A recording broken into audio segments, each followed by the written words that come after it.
কুরবানির ক্ষেত্রে 6 প্রকারের পশু দ্বারা কুরবানি হবে, এর বাইরে অন্য কোনো পশু দ্বারা কুরবানি হবে না। ছাগল, দুম্বা, ভেড়া, গরু, মহিষ এবং উট।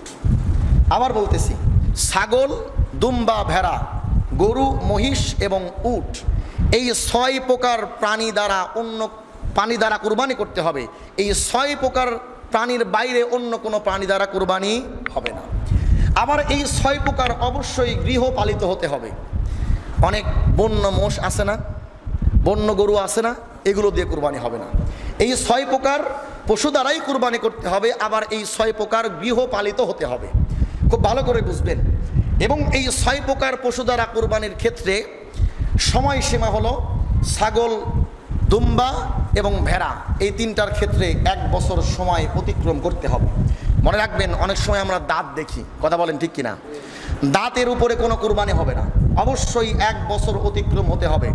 ছাগল, দুম্বা, ভেড়া এই 3টার ক্ষেত্রে 1 বছর, গরু এবং মহিষের ক্ষেত্রে 2 বছর, উটের ক্ষেত্রে 5 বছর সময় অতিক্রম করতে হবে। 1 ঘন্টাও যদি কম হয় ওই পশু দ্বারা কুরবানি হবে না। তবে হ্যাঁ, ছাগল, দুম্বা, ভেড়ার ক্ষেত্রে একটা বিষয় হলো, সেটা যদি 6 মাস অতিক্রম করার পরেই 1 বছর হওয়ার মতো হুষ্টপুষ্ট হয়ে যায়, তাহলে 6 মাসেই কুরবানি করা যাবে, সমস্যা নেই। তবে সাবধানতার জন্য 1 বছর অতিক্রম করাই ভালো।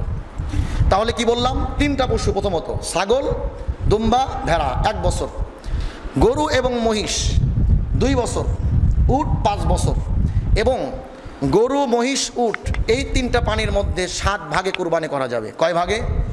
7 ভাগে। মনে রাখবেন, ছাগল, দুম্বা, ভেড়া 1 ভাগের বেশি হবে না, ব্যক্তিগতভাবে 1 ভাগেই দিতে হবে। গরু, মহিষ এবং উট এই 3টা প্রাণীর ক্ষেত্রে 7 ভাগ, 6 ভাগ, 5 ভাগ, 4 ভাগ, 3 ভাগ, 2 ভাগ, যে কোনো ভাগে দেওয়া যাবে, যে কোনো ভাগে দেওয়া যাবে। মোহতারাম হাজিরিন, এজন্য পশু কেনার ক্ষেত্রে আমাদেরকে একটা বিষয় খুব খেয়াল করতে হবে। আমি যেই পশুটা কিনতেছি এটা অবশ্যই যেন আমার কুরবানিটা একমাত্র আল্লাহকে দেখানোর জন্যই হয়, আল্লাহকে সন্তুষ্টির জন্যই হয়, মানুষের নাম কোরানোর জন্য, মানুষকে দেখানোর জন্য না হয়। আর আমার পশুটা যেন ল্যাংড়া, খোরা বা ত্রুটিযুক্ত না হয়, অবশ্যই সেটা যেন নিখুঁত হয়, সুন্দর একটা পশু হয়, যাতে করে আমার কুরবানিটা আল্লাহর দরবারে কবুল হয়। ভাগে কুরবানির ক্ষেত্রে একটা বিষয় লক্ষ্য রাখতে হবে, যার সঙ্গে আমি ভাগ দিচ্ছি তার আয়ের উৎসটা কি, হালাল পথে উপার্জন করে কিনা। মনে রাখবেন, কারো উপার্জন যদি হারাম হয়, স্পষ্টভাবে আপনি জানেন যার 95% উপার্জন হলো হারাম, সুতরাং তার সঙ্গে যদি কুরবানি দেই তাহলে কুরবানির মধ্যে হারাম প্রবেশের একটা আশঙ্কা আছে। তার থেকে ভাগে কুরবানি দেওয়া থেকে বিরত থাকবেন। মনে রাখবেন, কারো মধ্যে যদি মানুষ দেখানোর উদ্দেশ্য থাকে, গোশত খাওয়ার উদ্দেশ্য থাকে, এগুলো যদি বুঝতে পারেন, তার সঙ্গে কুরবানি দেওয়ার কোনো সুযোগ নাই।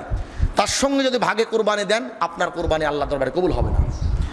মনে রাখবেন, আপনি চিন্তা করতেছেন যে আমার নিয়ত তো ঠিক আছে, আপনার নিয়ত ঠিক আছে, কিন্তু আপনি তো জানেন সমাজের এই মানুষটা খারাপ, সমাজের এই মানুষটার উপার্জন হারাম, সমাজের এই মানুষটা মানুষ দেখানোর জন্যই কুরবানি করে, গোশত খাওয়ার জন্যই কুরবানি করে, এর উদ্দেশ্য ভিন্ন, আল্লাহকে সন্তুষ্টি করা উদ্দেশ্য না। এমন ব্যক্তির সঙ্গে ভাগে কুরবানি দিলে আপনার কুরবানিটাও গোল্লায় যাবে। কিছু বিষয় বলে দিলাম, তাই পশু কেনার ক্ষেত্রে আমরা এই সাবধানতাগুলো অবলম্বন করতে পারি। আল্লাহ তাআলা কবুল করুন, বলেন আমিন।